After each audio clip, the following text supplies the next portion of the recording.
You know, I've been around for a while. Met some interesting people. Done some crazy things. So you just might think that there's not much that can take me by surprise. You'd be wrong.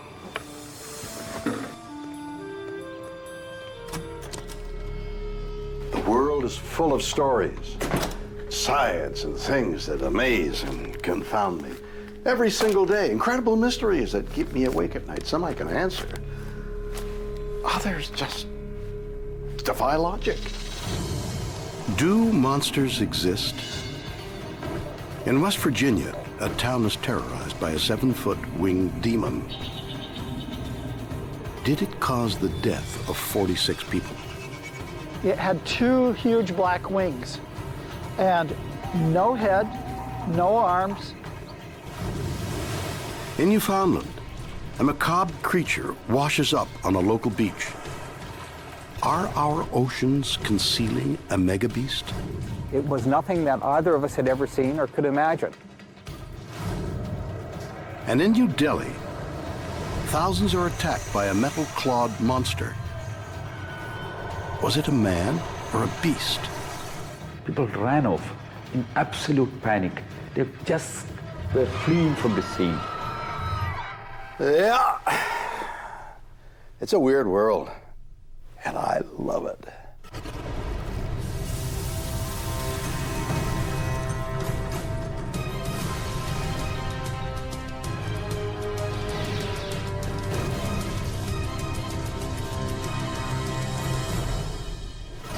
You know, I just had a lovely holiday in Scotland. Edinburgh Castle, bagpipes, the whole deal. Even went to Loch Ness, where Nessie, famous Loch Ness monster, is supposed to live. We got on this boat, went out on the loch, searching for hours. Then guess what I saw? Nothing. Absolutely nothing. Total waste of time. And $6. Are monsters nothing more than bait to lure gullible tourists? Do things like Yeti, Bigfoot, and Chupacabra exist? I got news for you.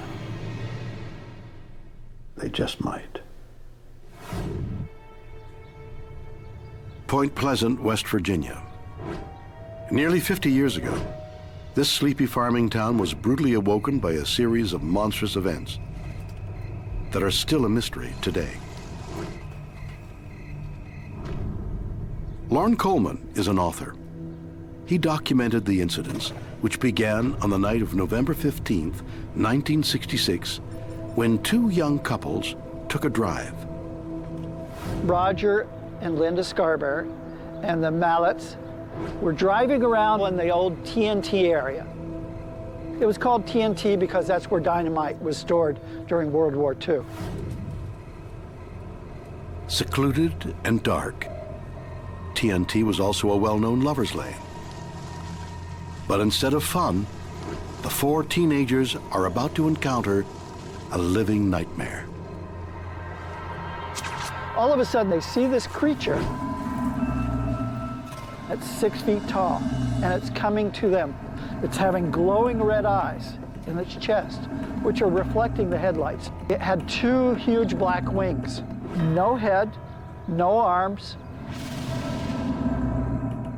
All of a sudden, it goes into the air and starts flying. They started racing back to Point Pleasant, and the creature was in back of the car. Really, they felt it almost was touching both sides of the highway. Red glowing eyes, no arms, just these huge wings. Reaching speeds of 100 miles an hour, the chase continues until finally the creature disappears.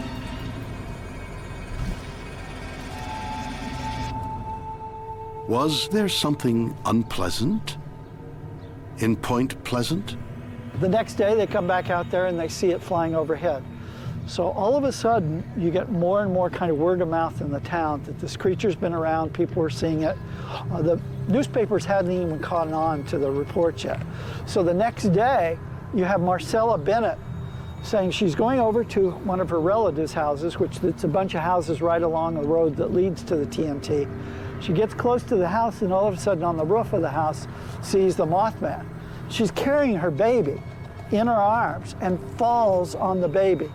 out of terror and fright, gets up, races off, and they tell the police too. What occurs, however, is that it's then that it gets into the newspaper, and all of a sudden you had, within a few weeks, 200 people saying that they'd seen the Mothman. This remarkable story sends shockwaves through the town. The media calls the creature the Mothman. Local resident Fay Laporte was 14 years old at the time. 3 days after the first sighting, she decided to visit the scene for herself. That's the road over there that we drove down, me and my brother, to come out here to try to find the so-called Mothman we heard about. My brother said, well, I'm just going to see if I can find it and prove that it's just somebody in a Halloween costume or something on wires or something. As we got to the area, my brother kept looking past me to the window. I said, well, what is it? What are you looking at? He said, well, don't look right now. He said, but there's something beside the car there by the window. So he slammed the brakes on and just like it was nothing, just leaped right up on the car. Even though it was dark, you could still see the eyes. The eyes held me. The most red, I can't explain the red. It just was such a red that I just can't describe. It's just like a color that it looks like they're really lit up, but it's not a glow, but it's perfectly lit up that you cannot miss it. And it's like, that's all you see when you look at it. It had the features of a bird combined with a human.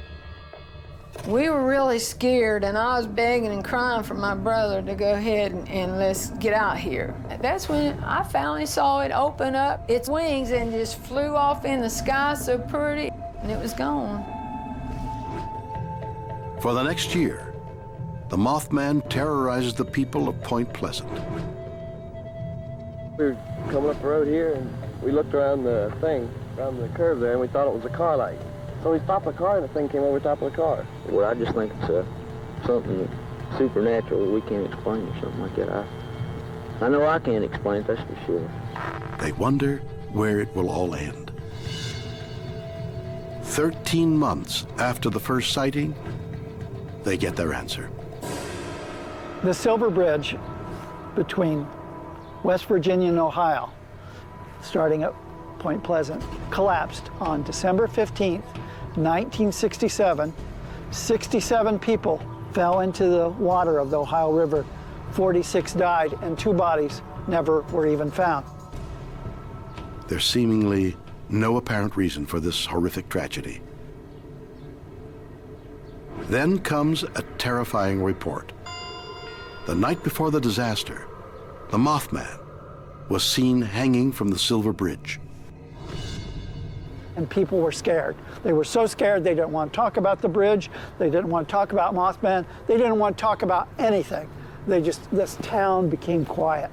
And everybody for a long time said that nobody talked. And you still have people that won't talk about the bridge collapse today. The Mothman was never seen again. For 45 years, this incredible story has baffled experts. But some believe recent evidence could finally explain the mystery of the Mothman. Joe Nickel is a paranormal investigator with Skeptical Inquirer Science magazine. We human beings misperceive all the time. People say, I know what I saw. Actually, they know what they think they saw. Joe believes the Mothman wasn't quite the monstrous beast it was made out to be. I believe the barred owl is the creature that most clearly fits the bill. Was the Mothman simply an owl? Nickel thinks the answer lies in Linda Scarberry's first descriptions back in 1966. Her original description of Mothman is of a very large, winged creature. She said it had no neck, virtually no real head, just eyes, very large eyes, round and shining like a bicycle reflector. In the owl family, there are different degrees of what's called eye shine. Among the most potent is that of the barred owl, which has a deep crimson eye shine. It's a large owl with big wingspan. It would look like just eyes set at the top of a body with wings up. It flies in a silent moth-like flight. It has pretty much exactly the characteristics of Mothman, the original sightings. But does Nichols' theory explain the height? Eyewitnesses reported a creature that was 6 or 7 feet tall. We know that people misperceive, and I'm quite confident that somebody looking and not knowing what it is at night quickly and maybe being frightened by it, I dare say I would misjudge the distance and therefore misjudge the height. Keep in mind that the barred owl does not fly around with a yardstick in its claw for measurement purposes. So if you're looking at it and you don't know what it is, because it's a funny looking creature, so I think that people misperceived the distance and therefore misjudged the height. And they were excited and they kind of focused in on it, and that also made it loom large in their consciousness. Barred owls were at the site. This was the McClintock Wildlife Preserve, overlaps with the TNT area, and there were barred owls in that area. So I would say this in summary: if it looked like a barred owl and acted like a barred owl and had red reflector eyes, maybe it was a barred owl. It's incredible, isn't it? Here we have an entire town in fear of their lives from something that can't explain, a creature 7 feet tall that can fly 100 miles an hour and maybe even bring down a bridge, and they blame it on this guy? Don't get me wrong, he's scary if you're a field mouse. Perhaps the real question here is, why did so many people think they saw a monster and even blame it for the death of 46 people? Weird or what? A psychologist believes there's one sure way to solve the mystery of the Mothman: using fear. We're going to try to induce a mild case of mass psychogenic illness. A mysterious winged creature called the Mothman terrorizes a town in West Virginia. Is it proof that monsters exist? Jim Hurat is a psychologist. He believes the Mothman can be explained by a phenomena called MPI. Mass psychogenic illness, or MPI, is a psychological term for an outbreak of mysterious illness that has no medical cause, but it's entirely in someone's head. Before you know it, you have a contagion effect, whereby those social symptoms start spreading in a large group of people. Mass psychogenic illness tends to be associated with negatives because people oftentimes report and care about and give a lot of credence to dramatic things in the environment. And oftentimes, just from our evolutionary standpoint, those are dangerous things, negative things. So when it comes to illness, that's something we want to avoid. So if we see someone get sick, that grabs our attention. Just like when we see something that might be paranormal, that grabs our attention too. Was Mothman the result of social contagion? Huron believes he can prove his theory by showing what might have happened in Point Pleasant. We're going to try to induce a mild case of mass psychogenic illness. I've selected a group of volunteers. I'm going to give them the suggestion that they're going to be visiting a very haunted place in the woods. We're going to take them out there and let their imaginations take over. What we should see, if mass psychogenic illness is a plausible explanation for the Mothman sightings, is that we'll see a few people start having experiences, other people will notice that, and then we'll see an outbreak of similar symptoms, if that's what you want to call them, just due to social pressure. Was this fact? Was this fiction? Huron begins by telling the group he needs their help to solve a series of disturbing paranormal incidents reported in the area. As night falls, the group sets out into the woods. Everyone stop, please. Everyone fan out. They are told to turn off their flashlights. And stop. From this point, they can only be turned on when someone thinks they experience something paranormal.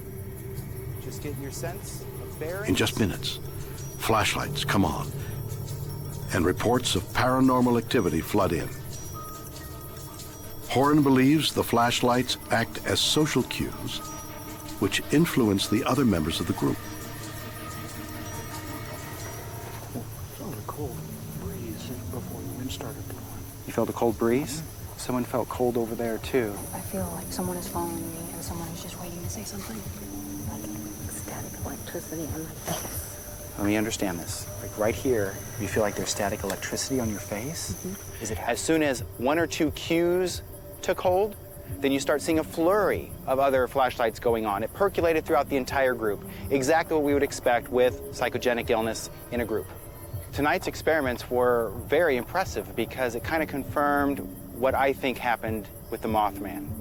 That is, we had the right type of people in the right type of environment, an environment that was spooky, full of context, exactly the same kind of environment that the Mothman experiences happen, and a little bit of suggestion caused a flurry, an outbreak of experiences that otherwise wouldn't have happened. It's exactly what I thought happened with Mothman. Was the Mothman all in the minds of its victims? And does this explain what eyewitnesses like Faye Laporte saw?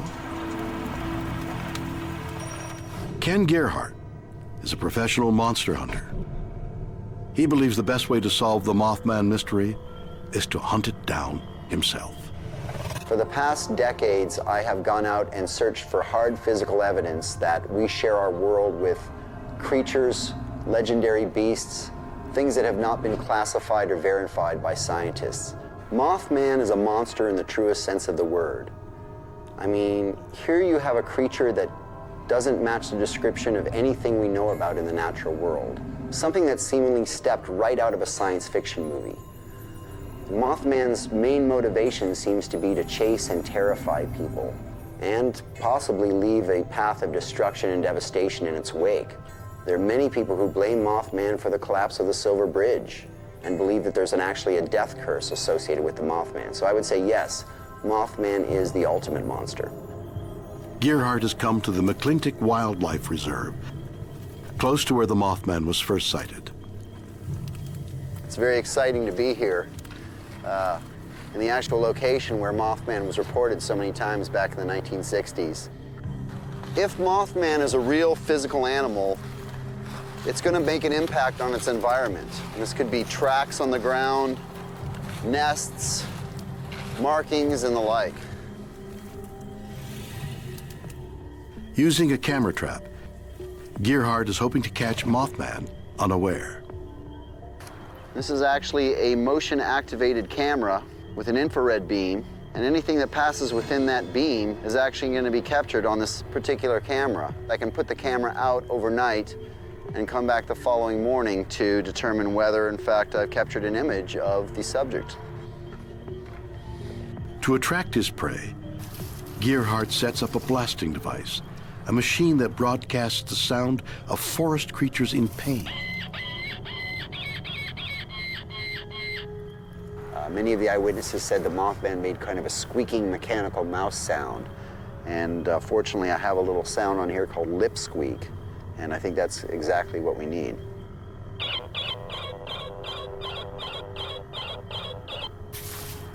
Did you hear that? Something moving around there in the brush. I don't know what it was, but basically that last sound definitely evoked some type of response or reaction. With his equipment set, it is now a waiting game. Will the Mothman reveal himself? I don't know about you, but if I were a monster hunter, indeed, if I were hunting the Mothman, I think I'd be taking something a little more substantial than this. I mean, at least I think you take something like this. Wouldn't you? But we have to ask the question, if monsters really exist, why has no one, monster hunter or not, been able to catch one? Then again, if monsters were just ordinary critters, they wouldn't really be monsters, would they?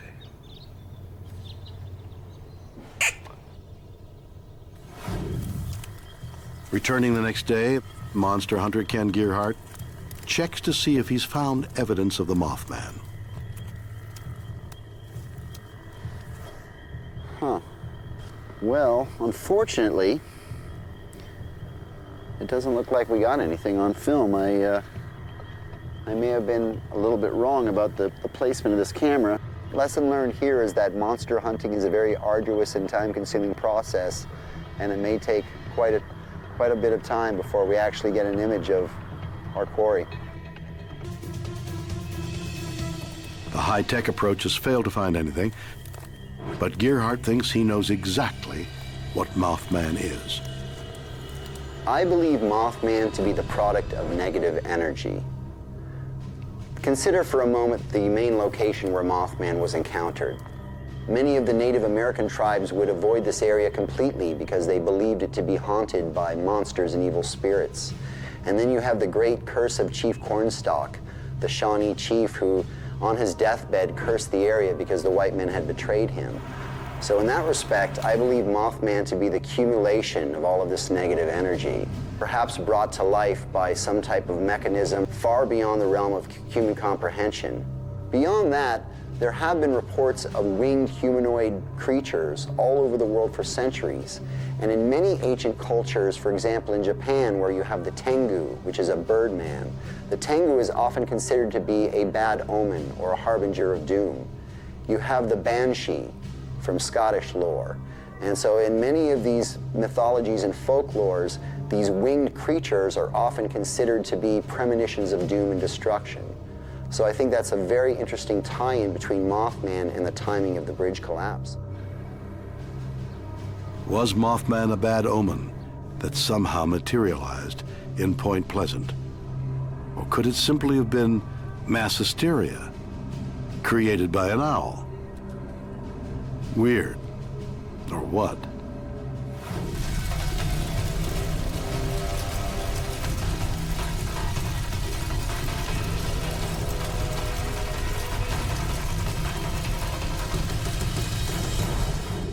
A fisherman finds a giant, unidentifiable creature on a beach in Newfoundland. It was nothing that either of us had ever seen or could imagine. Are monsters lurking in the deep? Ah, hey, whoa. You know, I used to love fishing. Nothing better than the thrill of landing a big one, the ultimate challenge between man and beast. Well, every now and then you catch something you're not expecting. Strange things that make you wonder, what is living in the depths of our oceans? I don't know.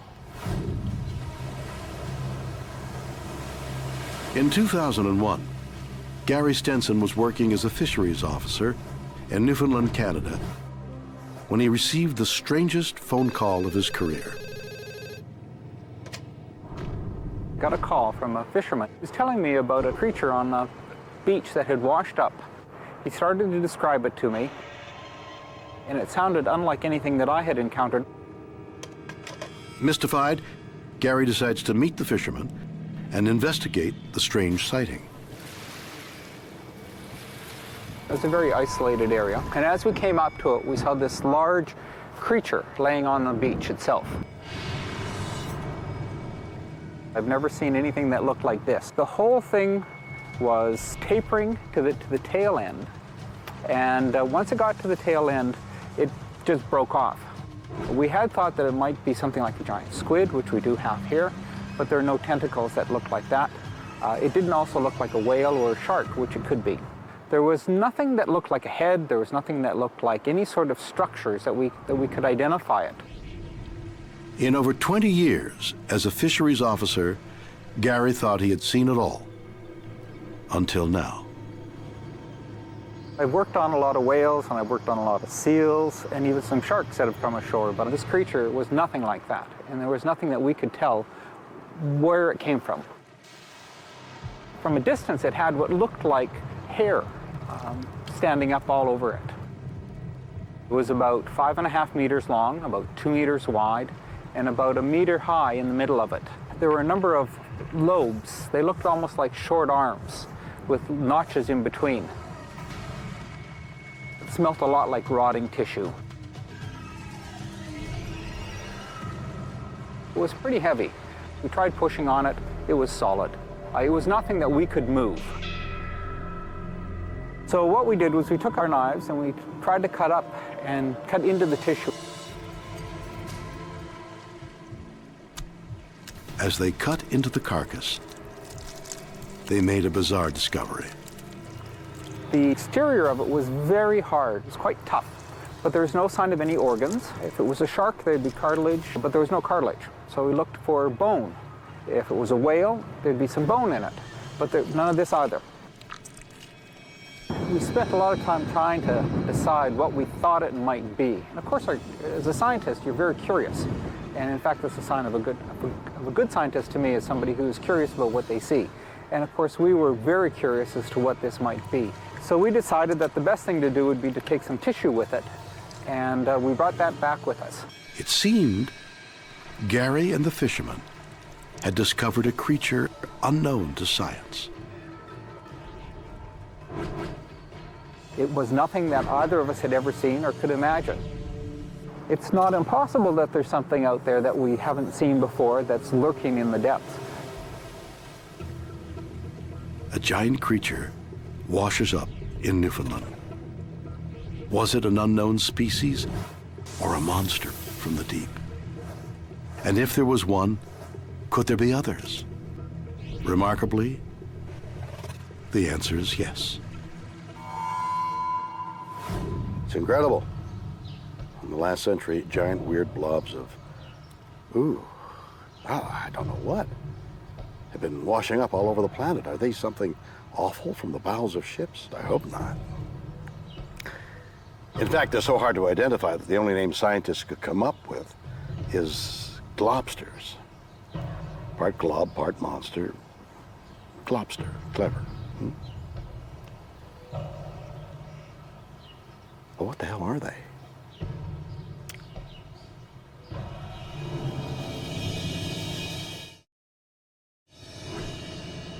Matthew Waddell is a professor of anatomy. He believes the explanation is simple. It sounds like something very mysterious, something completely unknown to science. There are dozens of reports of globsters from around the world going back over a century. They're usually formless and they don't contain any bones. There's no evidence of a head or a tail or any limbs. They're just big, shapeless globs of flesh. But there's no evidence so far that they're anything other than dead whales. But if globsters are whales, how could tons of bones and internal organs be missing? Waddell thinks the answer lies in one of the strongest elements in nature, collagen, a protein found in whale skin. Collagen is similar to steel in terms of tensile strength, so it's one of the toughest substances known to man. If you feel the back of your heel, feel your Achilles tendon, that's a big rope of collagen the size of your finger. Now imagine something like that woven in overlapping belts around an animal 100 feet long, and you get some idea of the strength of whale skin. It's just incredible. Scientists think protective collagen allows whales to dive up to 2 miles below the surface of the ocean. Many submarines would crush before they got down to that depth. Collagen is their pressure suit when they dive and their armor against things like sharks that would try to take bites out of them. Waddell also believes collagen causes whales to decompose in a unique way. Decomposition for whales is an interesting process because whales are different from other animals in 2 ways mainly. The first is that they're so big, just their sheer scale influences how they decompose. The other thing is the skin of whales is unique in the animal kingdom. It's incredibly thick, it's incredibly strong. You can hang up the entire weight of a whale by a hook through its skin. When a whale dies, the skin doesn't fall apart the way that normal animal skin does. After death, scavengers rapidly devour the insides of a dead whale. But they leave the grisly collagen alone. And once animals have eaten their way into the body to get the good stuff, it's easy for the bones to slide right out and sink to the bottom of the ocean. The skin falls off like a sock off of a foot. And now you have a 100-foot-long tube of skin floating through the ocean. But many globsters have tentacles, strange arms, even hair. Can Waddell's theory explain these bizarre features? Imagine the gnarliest piece of gristle you've ever encountered that's 100 feet long and a foot thick. It lasts essentially forever. It's only broken up, really, by getting pounded on rocks and torn apart by waves. That sack of skin can float around in the ocean for months or maybe even years. It can rip, it can tear, it can shred into all kinds of interesting shapes. And the collagen actually frays, just like an old pair of pants. And those threads of collagen that stick out are usually pink or red, and they look like hair. Are globsters simply giant blobs of collagen floating around in a suit of whale skin? Or are they beasts from the deep? I love a good mystery as much as the next person, and I would love to think that there are giant unknown animals in the ocean. And there probably are some new kinds of sharks and maybe even new species of whales, but there's no real sea monster. As much as I would like to believe that there is, I have to go where the evidence leads. And so far, all of the evidence that we have suggests that globsters are just the rotting skin of dead whales. Are globsters simply masses of mammal meat? Some believe they are proof of something far more terrifying. It would absolutely be a monster. Strange creatures called globsters are washing up on beaches all over the world. Are they simply dead whales?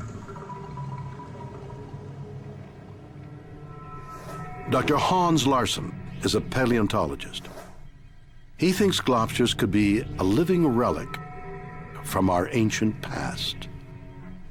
The researchers who point to globsters and say they're nothing more than whales, they're probably right for most cases.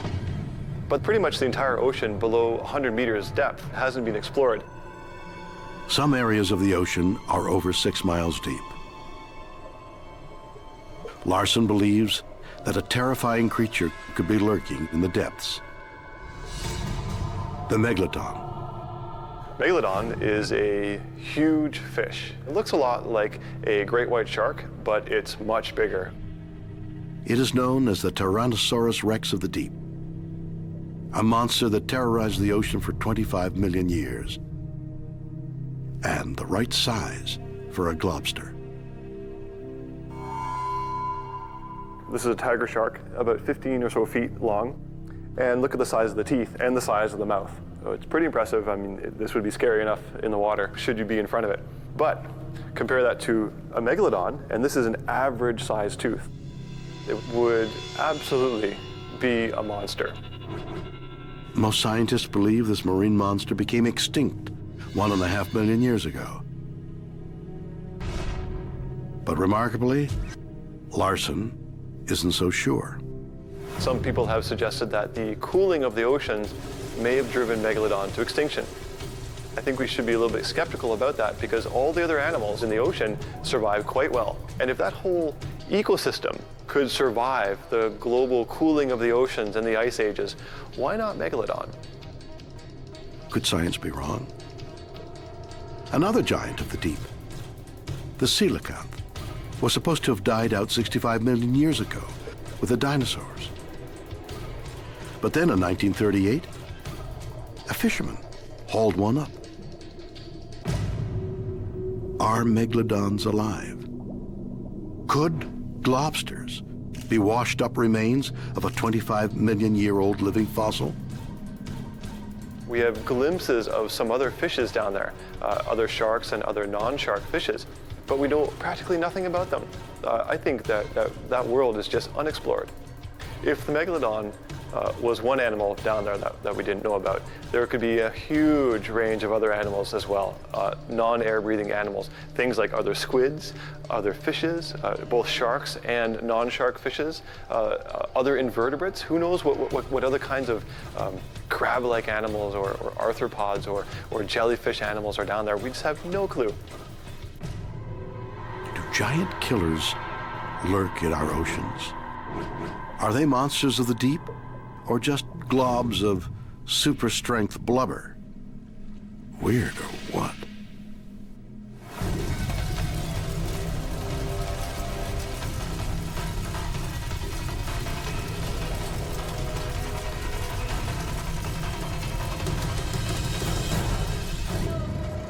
In India, a rampaging man-beast causes widespread panic in the nation's capital. They scream and cry and run off. It was absolute panic. Are scientists creating man-made monsters? When it comes to trying to prove there's no such thing as monsters, there's one big problem. There's just no hard evidence. They never seem to hang around long enough.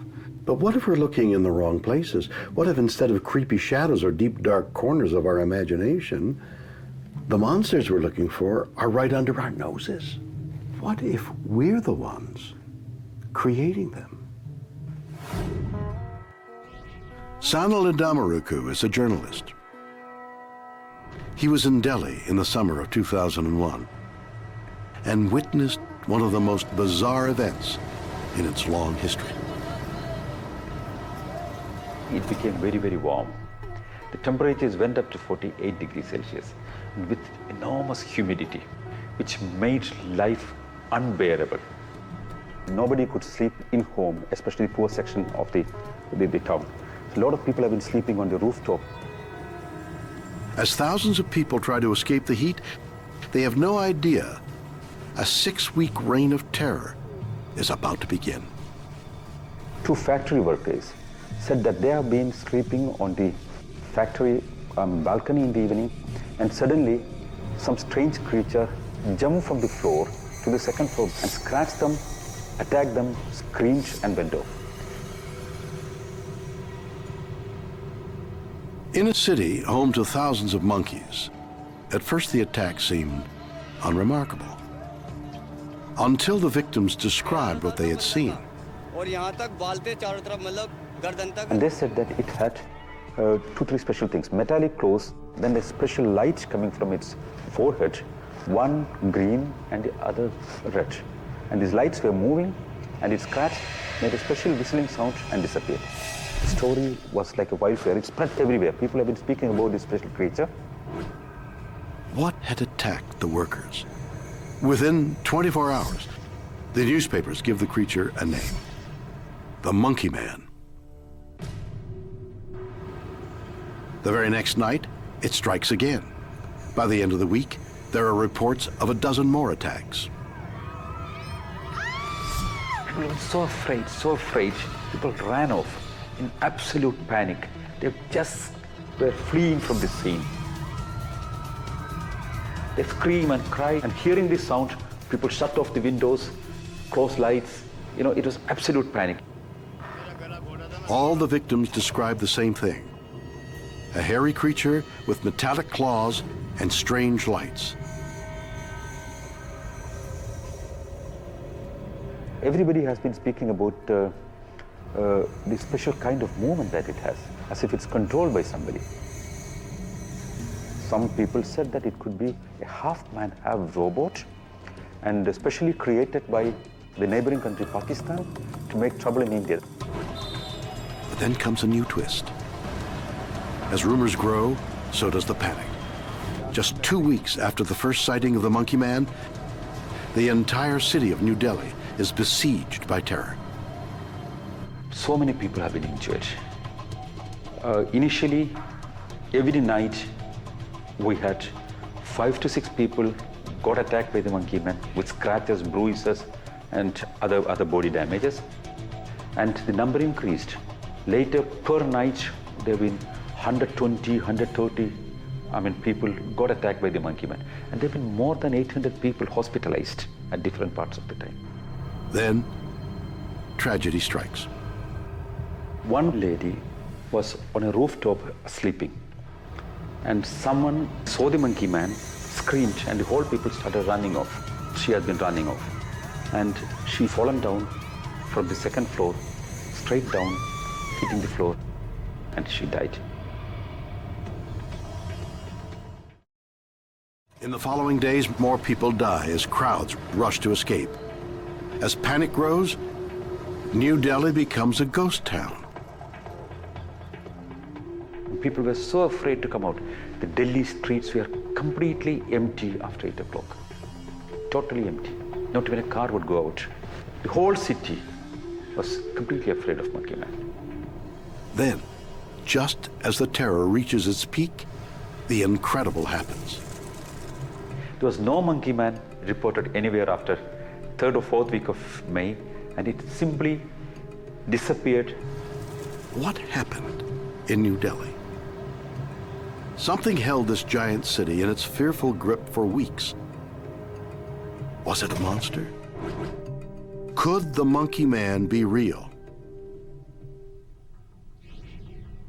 Jay Lakhani is a teacher of the Hindu religion. He believes the Monkey Man can be explained by Indian culture. There is nothing here that would make me feel that there's anything more than superstition, kind of rolled up with fear and rolled up with this idea of religious iconography, which has kind of produced this story. Lakhani thinks that powerful religious beliefs could have helped create the Monkey Man. In the Hindu tradition, the word avatar is very central. Avatar means one who descends. The Hindus say the spirit has a habit of descending to earth in human form. In the Hindu religion, gods known as avatars are believed to descend to earth in times of need. Many are depicted as part human, part animal. Was the Monkey Man a well-meaning avatar that was mistaken for something evil? India is a poor country struggling with lots of issues, so it's understandable the public would like to project the idea that an avatar is here to rescue them. Any sober Hindu, when he looks at the story in a very sober manner, will immediately come to the conclusion that this was not an avatar. It's not just my take on it, but every sober Hindu, no sober Hindu would really consider this to be an avatar, because there is nothing that the monkey has done which in a way reflects what an avatar is all about, which is to benefit humanity, not frighten it. You see, a lay person is very, very gullible. I suspect it is quite possible that a few pranksters got together, dressed up a couple of monkeys, and had set them loose on the streets of New Delhi. But for a lay person who is kind of steeped in religious tradition, it is understandable that suddenly when he sees a few pranksters, he somehow projects his own idea that this is an avatar on the streets of New Delhi. Were thousands of New Delhi residents victims of pranks blown out of proportion by widely held religious beliefs? Did the Monkey Man exist at all? I don't think the Monkey Man existed at all. I think all these things combined with a few real monkeys kind of jumping about and perhaps some pranksters getting onto the act is the reason why we have got this story developing in India as an avatar coming down to earth. So is that the end of this mystery? Maybe not.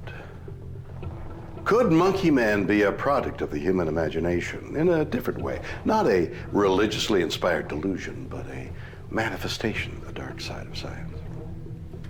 Recently declassified documents hint at some kind of twisted Soviet genetic experiment. Was the Monkey Man a secret weapon that escaped the evil lab of a mad scientist that spawned him? Is that weird? Or what? In New Delhi, thousands of people claim to have been attacked by a metal-clawed monster known as the Monkey Man. Was it simply mass hysteria? Or religious superstition? Scott Marlowe is a cryptozoologist with a remarkable theory. I believe monsters exist. They may not necessarily be the Saturday or Friday night movie version of the monsters that terrify us on the silver screen, but there are things out there that go bump in the night that are terrifying, to say the least. When I first heard the story of India's Monkey Man, I was pretty certain I knew exactly what it was. Marlowe's theory is controversial and alarming. He thinks the Monkey Man is a real-life monster created by us. Monsters exist, and we certainly have the ability now with genetic engineering to create them. Based on some of the descriptions, there's a distinct possibility that monkey men could be some kind of human-ape hybrid. Could someone have created a creature half man, half ape? And if so, why? Incredibly, this concept isn't as weird as it sounds. It could even be based in fact. Declassified Russian military files have allegedly revealed that in the 1920s, Joseph Stalin secretly tried to create a super soldier. The super soldier is a genetically engineered creature that is designed with a military purpose in mind. Stalin commissioned a scientist to attempt a hybridization who went to Africa, collected ape DNA, and then attempted to impregnate human women with the sperm of these chimps that he collected the material from. They were trying to create a soldier that had superhuman strength. They wanted the strength of an ape, which is known to be about 7 times that of a human, with the intelligence of a human. Incredibly, Marlowe believes Stalin wasn't the only one who was messing with nature. Not to be outdone by the Russians, we attempted to do the same thing. The attempt was not successful by all accounts, but a lot of that had to do with the lack of knowledge on the genetics. Today, it could probably be done. Are scientists using modern technology to create super soldiers from humans and apes? Could this explain the monkey man? Some of the evidence that the monkey man is a human-ape hybrid could be that they are frequently reported wearing some sort of helmet or flashing lights and that kind of thing, which would probably be some sort of communications device. The most alarming feature that's reported are metal claws. That seems more of a military weapon. If such experimentation were going on and these creatures were intelligent enough, as presumably they would be, to escape from the facility that was creating them, they could certainly account for the monkey men. Was the monkey man an escaped super soldier? And why, in an age of predator drones and nuclear bombs, would India need one? Creating a super soldier using hybridization genetics would probably be a good solution for a country like India, where, yeah, they belong to the nuclear club, but it's not a very popular solution to solving one's problems as a country. A super soldier might be engineered for stealth purposes. They could pursue this type of a thing, especially since in India, monkeys and apes running around are not at all unusual. They could infiltrate, they could blend in, they could perform a number of different things in terms of intelligence gathering or otherwise performing some sort of military function without going detected. I do know if monkey men had been created with genetic engineering for a military purpose, I would be extremely concerned, if not deathly afraid, of the outcome. Was a hybrid man-ape let loose on the streets of New Delhi? Are we creating man-made monsters? Weird, or what?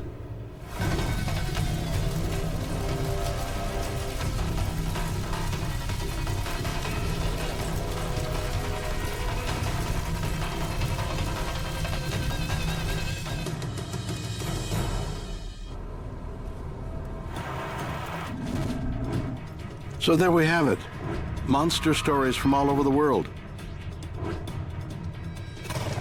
In West Virginia, a winged monster 7 feet tall with red eyes terrorizes the town of Point Pleasant.